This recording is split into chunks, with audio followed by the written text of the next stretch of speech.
Hello friends, आप सुन रहे हैं फ्रेडरिक एंगल्स की लिखी हुई किताब खानदान, जाति, मिल्कियत और रियासत का आगाज। रियासत का इर्तिका क्यों कर हुआ? नए इदारों के कायम होने की वजह से क्यों कर गन दस्तूर के कुछ इदारे बदल गए और कुछ मिट गए, और आखिर में किस तरह सारे पुराने इदारों की जगह पर सही मायने में सरकारी अहकाम आ गए, और दूसरी तरफ हथियारबंद आवाम की जगह जो खुद अपने गनों, फैक्ट्रियों और कबीलों के जरिए अपनी हिफाजत किया करते थे। हथियारबंद सरकारी ताकत कायम हुई जो इन अहकाम के इशारों पर चला करती थी, और लिहाजा जिससे आवाम के खिलाफ भी काम लिया जा सकता था। ये तमाम बातें खासकर अपने इब्तदाई दौर में जितनी सफाई के साथ एथलीट में देखी जा सकती हैं, उतनी सफाई के साथ और कहीं नहीं देखी जा सकती। ये तब्दीलियाँ कैसे हुई, इसको बहैसियत मजमूई मॉर्गन बता चुका है। इनकी तह में कौन सी इक्तिसादी हकीकत काम कर रही थी, ये खुद मुझे इजाफा करना पड़ा है। शुरुआती अहदों में एथनीज वालों के 4 कबीले एटिका के अलग अलग हिस्सों में बसे हुए थे, बल्कि ऐसा मालूम होता है कि जिन 12 फैक्ट्रियों को लेकर ये 4 कबीले बने थे, वो भी केक्रोपस के 12 शहरों में अलग अलग रहती थी। सभी जगह वही सुरमाई अहद के दस्तूर कायम थे। अवामी असम्बली, अवामी कौंसिल और बेसलेल्स इस कदीम ज़माना में जहाँ तक लिखी हुई तारीख हमें मान लिए जाती है, हम देखते हैं कि ज़मीन लोगों में बांटी जा चुकी है और वो लोग की जाति मिल्कियत बन गई है। और ये बात इससे मुताबिकत रखती है कि इस ज़माने में बर्बरियत के आखिरी दौर के ख़त्म होते होते जिन्स तबादला की पैदावार और इसकी तिजारत निस्बतन तरक्की कर चुकी थी। अनाज के अलावा शराब बनाने के लिए अंगूर और तेल निकालने के लिए तिलहन की भी खेती होने लगी थी। बहरे अजीम के रास्ते जो तिजारत होती थी, वो फोनिशियंस लोगों के हाथों से निकलकर ज़्यादा से ज़्यादा अटीका के लोगों के हाथ में पहुंच रही थी। ज़मीन की खरीद व फरोख्त और खेती और दस्तकारी, तिजारत और जहाजरानी के दरमियान बराबर तकसीम मेहनत के बढ़ते रहने की वजह से गनों, फैक्ट्रियों और कबीलों के मेंबर जल्द ही आपस में घुलने मिलने लगे। जिन जिलों में पहले एक फैक्ट्री या कबीले के लोग रहा करते थे, वहाँ अब नए नए लोग पहुँच गए जो इसी मुल्क के बासिंदे होते हुए भी इन कबीले या फैक्ट्रियों के मेंबर नहीं थे, और इसलिए जो खुद अपनी बूद व बास की जगहों में अजनबी थे। वजह यह थी कि अमन के ज़माने में हर फैक्ट्री और हर कबीले खुद अपने मामले का इंतज़ाम करता था, और एथलीज में बैठने वाले अवामी कौंसिल या बिल्सिस से कोई मशवरा नहीं लेता था। लेकिन जाहिर है कि किसी फैक्ट्री या कबीले के इलाके में रहने वाले वो लोग जो इन दोनों में से किसी के मेंबर ना हो, नज्म नस्क में हिस्सा नहीं ले सकते थे। इससे गन दस्तूर के मुख्तलिफ अदारों के बाकायदा काम में खलल पड़ने लगा, और सुरमाई अहद में ही इसकी ज़रूरत महसूस होने लगी थी कि किस तरह इस गड़बड़ को दूर किया जाए। चुनांचे एक नया दस्तूर बनाया गया, जिसके बारे में कहा जाता है कि इसे थेसियस ने तैयार किया था।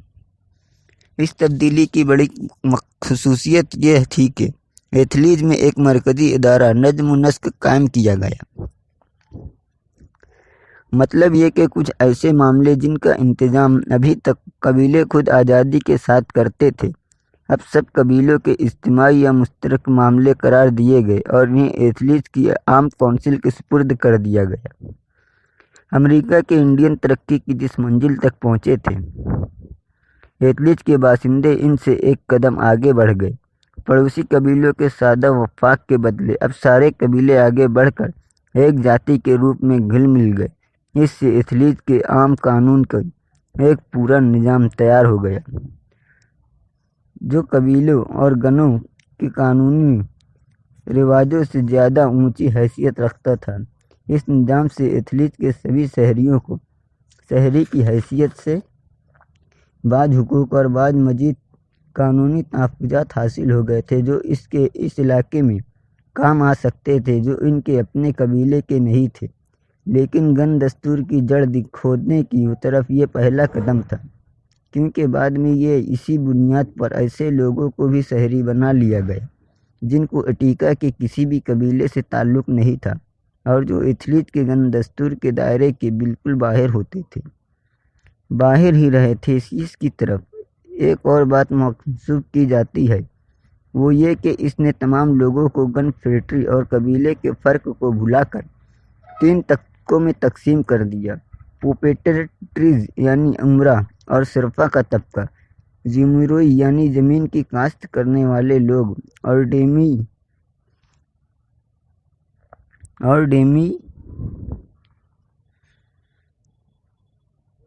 کاشت کرنے والے لوگ اور ڈیمی ارزی یعنی دستکار۔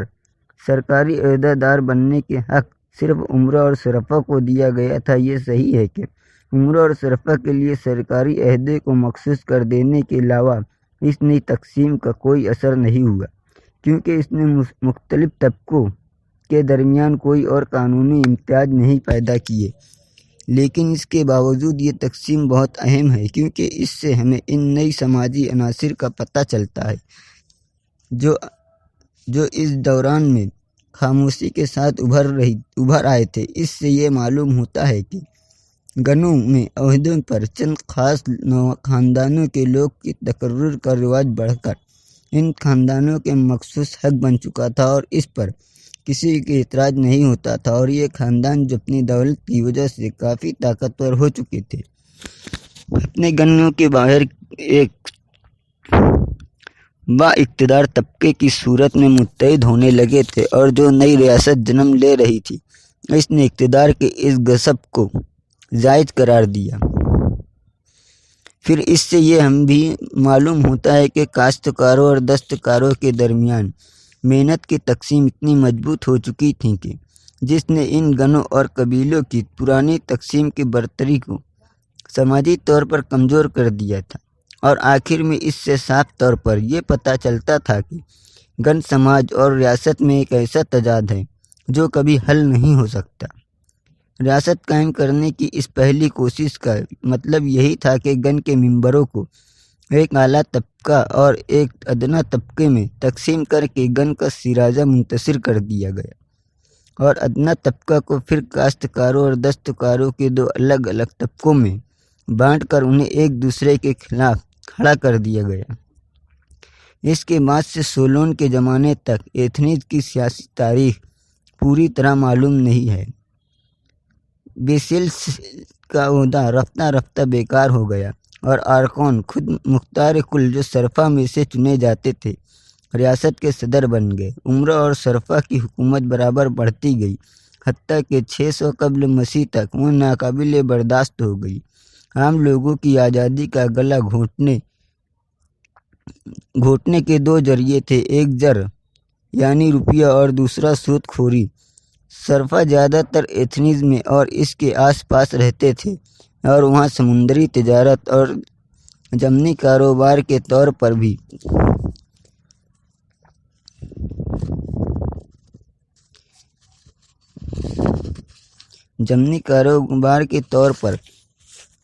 کبھی کبھار کی سمندر قزاقی سے دولت بٹور رہے تھے اور سارے نقد دولت اپنے ہاتھوں میں جمع کر رہے تھے۔ اس زمانہ میں دیہی برادریوں کی قدیم روایت زندگی کو جو فطری معیشت پر مبنی تھی، زر کا بڑھتا ہوا نظام تیزاب کی طرح کھانے لگا۔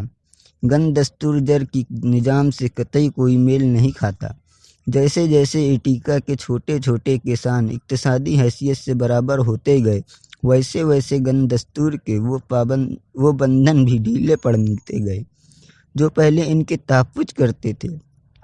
ایتھنز کے باشندوں نے اس زمانہ تک رہن سہن کا رواج بھی شروع کر دیا تھا، اور مہاجن کی منڈیوں اور رہن نامہ نہ تو گن کا احترام کرتے ہیں اور نہ فیکٹری کا۔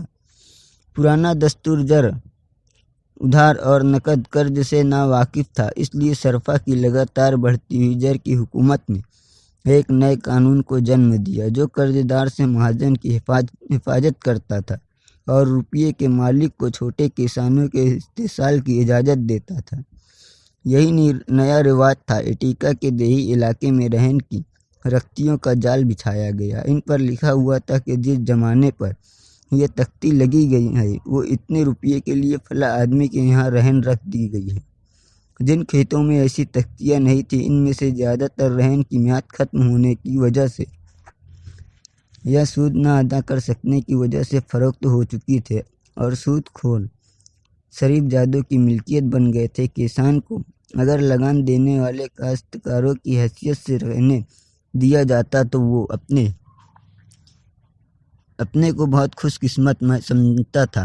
वो अपनी मेहनत की पैदावार के 1/6 हिस्से पर खुद गुजारा करता और 6 में 5 हिस्से मालिक को लगान के तौर पर अदा कर देता था। यही नहीं, जो ज़मीन रहन रखी गई थी इसकी फ़रोख्त से अगर महाजन का पूरा रुपया अदा ना होता था या अगर ऐसा कर्ज होता था जिसके बदले में कोई चीज़ गिरवी नहीं रखी गई थी तो कर्जदार को महाजन का रुपया अदा करने के लिए अपने बच्चों को विदेश में गुलाम बनाकर बेचना पड़ता था। बाप अपने हाथों अपनी औलाद को बेच डालता था।